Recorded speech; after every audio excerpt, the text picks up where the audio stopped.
Ultimate Wolverine, issue number 10. And welcome back to the Dissection Table. Here we take the latest video games, trailers, comics, and break them down bit by bit. And if you've been a patient of the Asylum, you know I've been breaking down all these past 9 previous issues of the Ultimate Wolverine run, and here we go, right here in October with issue 10. It's finally here. So now, without further ado, let's go. And by the way, if you need to get caught up, you'll find the other previous 9 issues I've covered right over here on my page right here on TikTok. Now, let's go. Now, immediately this issue kicks off with Victor Creed waking up Logan from a nap, rude, but it wakes him up to tell him that he's leaving. You're in a conflict with an evil country that's gone full-blown evil, and you think now's the great time to dip. Newsflash, Victor Creed, you're Sabertooth. There's not much that Wolverine can do that you can't do. They kind of need you. And now, here, I thought this was a good Sabertooth, but now he's officially jumping ship. God, kinda, not really. I mean, he's not jumping ship really so much for him, but really, as it turns out, Sabertooth was at this, basically this safe hideout. We saw a few issues in the past.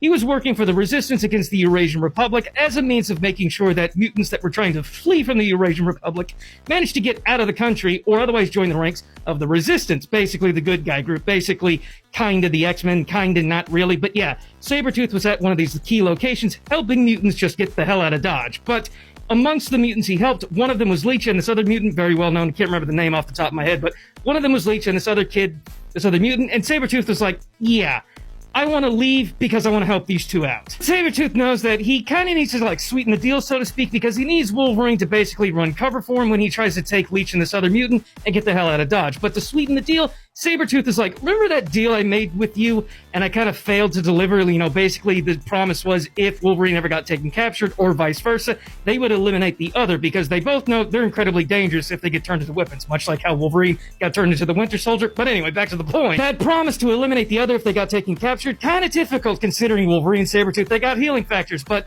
as Wolverine had been turned into the Winter Soldier, Sabertooth at some point managed to get his hands on the Maramasa Blade. Maramasa Blade in Marvel Comics, I believe there's 2 different iterations of this sword, this katana. I think the first one was jet black, and it was forged by the swordsmith Maramasa, hence the name. I think that first iteration was black, and it had a fragment of Maramasa's soul, forged into it. But then there's this one, the red one. The Maramasa Blade, again, the red one. This one also forged by Maramasa, hence the name, but also it was also forged with a teeny tiny fragment of Wolverine's soul. And this fragment of his soul contains his wrath, his fury, his anger, and everything else. And the gimmick of the Maramasa Blade is actually twofold. One, if you pick up the sword, it's kind of inherently violent. It's not cursed, and it doesn't make you like a berserker or anything, but if you do pick up the sword, even without even drawing it, there is that little bit of an itch. You do want to draw the sword and use it. And if you do use it, you're kind of pretty good with it. I do think that if you draw this sword, it does make people who, understand the basics just a little bit more proficient in the use of a sword, specifically a katana. But the real gimmick behind this sword is the fact that it will nullify any type of healing properties or abilities, regardless of who they might belong to. Whether we're talking Wolverine, Sabertooth, Omega Red, Deadpool, it doesn't matter. You heal, and if you get injured by this sword, you don't heal. My only question is where in the hell did Sabertooth get this sword? I mean, and more importantly, what's the gimmick behind this katana, specifically the Maramasa here in the Ultimate Universe? I'm assuming, even though it's red, this one might have probably more than likely been forged with a fragment of Maramasa's soul, but for some reason, instead of being black, it's red. I don't know what's going on here. Either way, somehow, someway, Sabertooth found the Maramasa Blade, and he gifts it to Wolverine, because it's something that can unalive him, and again, Sabertooth wants to leave, so he won't be around to basically do the job himself. So maybe he can just gift the sword to somebody else. He even suggests that, but for now, Wolverine's going to hold on to it, and he's going to help Sabertooth and the 2 mutant kids get the hell out of Dodge. But now we cut back over to the Eurasian Republic and their leaders. And yeah, things aren't looking too good. Colossus, Magic, Omega Red, the leaders aren't too happy, especially after the conclusion of the previous issue, because the mission for the Resistance was a good thing. Check the page right here for that issue coverage. But the sour disposition of the Eurasian Republic's leaders, again, their sour disposition, their attitude and everything, it's about to be massively improved, considering Dr. Persovich right here, the main doctor proceeding over the whole entire Winter Soldier program that turned Wolverine into the Winter Soldier.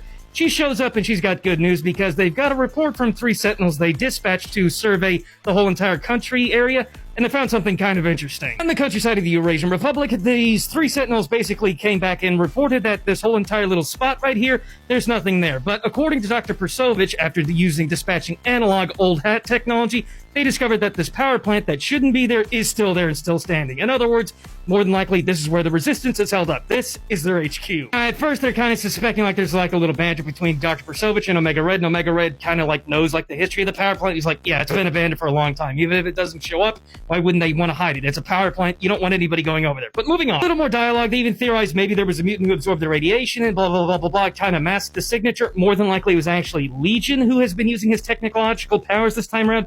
Legion traditionally has hundreds, if not thousands of personalities with different powers associated with each individual personality. But this time he's just an AI. And again, they kind of deduce that it's probably been a mutant who is masking everything. But then they also come to the point of, okay, if this is the main resistance HQ, how do we wipe them out? And then they actually consider, let's use the Xavier Kaboom device. Correction, not the Xavier Kaboom device, the Cerebro Kaboom device. That's what they called it. Because if you forgot, the Eurasian Republic, they do these horrifying mutations and experiments on the captive mutants, including Jean Grey, aka the Phoenix, and Charles Xavier. And he kind of lost a little bit of weight. Him and Jean Grey are part of apparently this Kaboom device that the Eurasian Republic have made. And apparently if they unleash it, it's just like a giant telepathic Kaboom device. It just targets humans with brain activity and then shuts the brain activity down. No damage to the infrastructure or the environment or anything. It's just targets mutants and humans. That's it. At least that's what I think it does. We don't get an explanation of what the Cerebro Kaboom device actually does. And Dr. Persovich tells Colossus right here, yeah, we still got weeks to go before that weapon is ready to go. So what other option alternative do they have? Considering apparently they know the location of the resistance, what do? Answer, a ground assault, and Omega Red is going to lead the charge. We cut back over to the resistance here, and we see Wolverine on Overwatch, making sure Sabertooth, Leech, and the other mutant kid, still can't remember the name off the top of my head, and yeah, all three of them are getting away. But, incoming missile strike, this is the resistance HQ, and things are really starting to go to pot real quick. Wolverine goes flying, so does the Marimasa Blade. Enter Omega Red, and he's here with a small army. He's got soldiers, he's got sentinels, this ain't looking good. And Omega Red, he needs to be reminded that his discount Temu version of Antimantium, aka Carbonadium, the metal made out of his tentacles, is just that, a cheap knockoff. He tries to take the Marimasa Blade, ties up Wolverine, he cuts loose real quick. Unfortunately, Omega Red, he does have a mutant healing factor. I'm not going to break down his powers and abilities, but basically he can siphon the life out of other people, including his own soldiers. So even though Wolverine gets a good hit right here, this fight's not over, not at all. And Omega Red kind of teases Wolverine. Yeah, you broke free. Yeah, you got that special sword you got back. Omega Red was kind of curious about it, but now he's about to find out how dangerous it is. And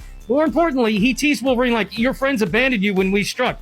No, they did not. Kyle Rasputin, Colossus's brother. You've got Gambit, you've got Marrow, you've got Angel, who got freed like Wolverine and is an absolutely terrifying unit. Don't forget, he one-shot Beast and Polaris. And Bobby Drake, Iceman. Confirmation he was rescued in the previous issue. You've got an Omega-level mutant now on your side. If they can increase his powers, game over for the Eurasian Republic. From there, all hell breaks loose, and we don't see the whole entire fight, but we do see the conclusion. The conclusion being Colossus being gifted a box, a gift. What's in the box, Colossus? What's in the box? It's probably exactly what you suspected it would be. It's what's left of Omega Red, and basically a warning from Colossus's brother, Rasputin, to him basically saying, don't send these sheep after us. If you want to settle this issue, you need to send family to handle this family issue. Basically taunting him and saying either you or Magic need to finish this fight. Grand conclusion for this issue is coming pretty soon. I can already tell it. Basically, we got the big grand final finale coming up pretty soon. I can only imagine before the year's out, and I'm looking forward to it. Also, side note about me personally, I'm hoping this month in October, finally found a proper editing software. I'll be breaking down full-fledged breakdowns of Absolute Universes,